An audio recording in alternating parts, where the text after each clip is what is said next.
Hello friends, welcome to Learn Science with me. Today we are going to learn another gland of our body, which is adrenal gland.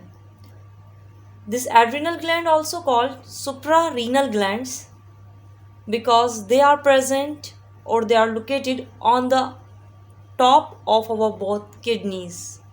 These glands are located on the upper part of both left and right kidney.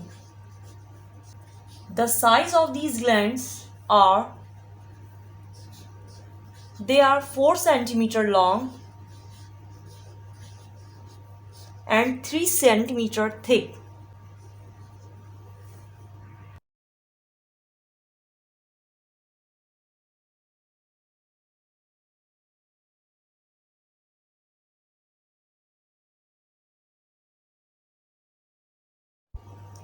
This adrenal gland works under the influence of pituitary gland. This anterior lobe of pituitary gland releases a hormone which is called ACTH, adrenocorticotropic hormone. This ACTH, adrenocortico, as the name indicates, means the hormone which has its effect on the adrenal cortex of adrenal gland. This adrenal gland has two parts. The upper part is called cortex and the inner one is called medulla. So the pituitary gland works only on the upper part of the adrenal gland. The adrenal cortex, which is the upper part of adrenal gland, is further divided into three layers. As you can see in the diagram, this one is medulla and this is cortex. So this cortex is further divided into three parts. The upper part is zona glomerulosa. The middle layer of this cortex is called zona fasciculata. And the inner layer of this cortex is called zona reticularis.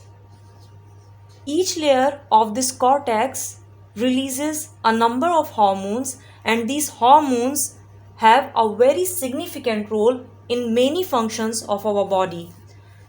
The uppermost layer releases a group of hormones which are called mineralocorticoids. The inner layer of this cortex, which is a very thick layer, a dense layer, this layer releases a group of hormones which are called glucocorticoids. And the inner layer of this cortex, which is zona reticularis, releases androgens. Let's discuss the uppermost layer of cortex, which is zona glomerulosa. As I told you, this zona glomerulosa releases a group of hormones which are called mineralocorticoids. The example of this mineralocorticoid is aldosterone. Mineralocorticoids are those hormones which balance the water and mineral level in our body. So, aldosterone performs the same function. It balances the electrolytes in our body. When we have a severe deficiency of water in our body, then this aldosterone performs its function by restoring the water in the bloodstream. How it performs that function?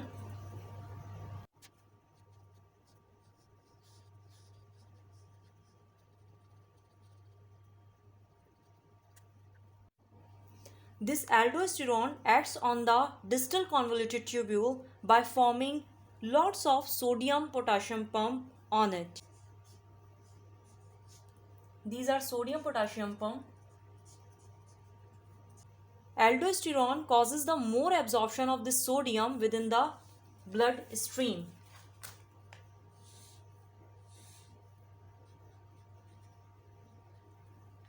As we know, when sodium goes to the blood, it attracts the water. So with sodium, more water goes back to the blood stream. In this way, this aldosterone restores the water, while the more potassium will expelled out with urine. the middle layer of this cortex, which is zona fasciculata. This zona fasciculata, which is a thick layer, a dense layer of this cortex, releases a group of hormone which is called glucocorticoids. As the name indicates, these hormones regulate blood glucose level. The example of this hormone is cortisol. This cortisol hormone is also called a stress hormone.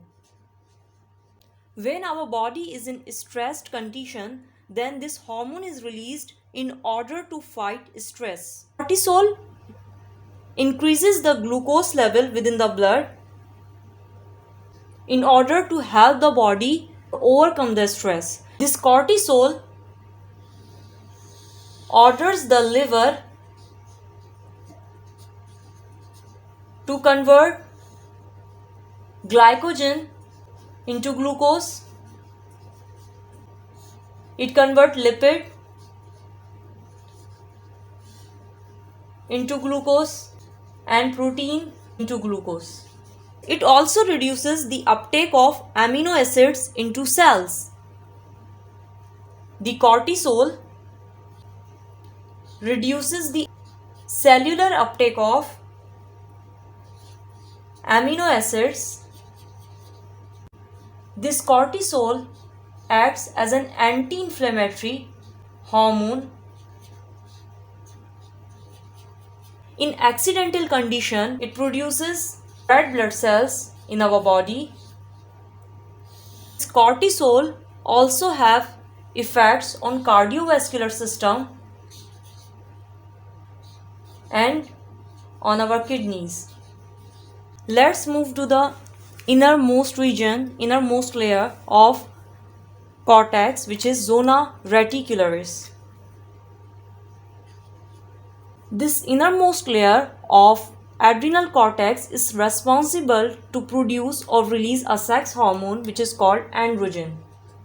This androgen also called male sex hormone. Example of androgen hormones are testosterone, DHEA hormones. These hormones produce in males and females both. In males, they are responsible for secondary sexual characteristics, bone and muscle developments, and while in females, this androgen hormone will convert into estrogen hormone and then it will play its function. These androgens first convert into estrogen hormone.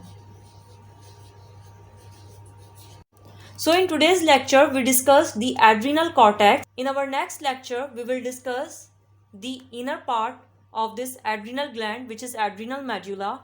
I hope you understand this lecture. If you like this video, share it with your friends and subscribe to my channel Learn Science with me.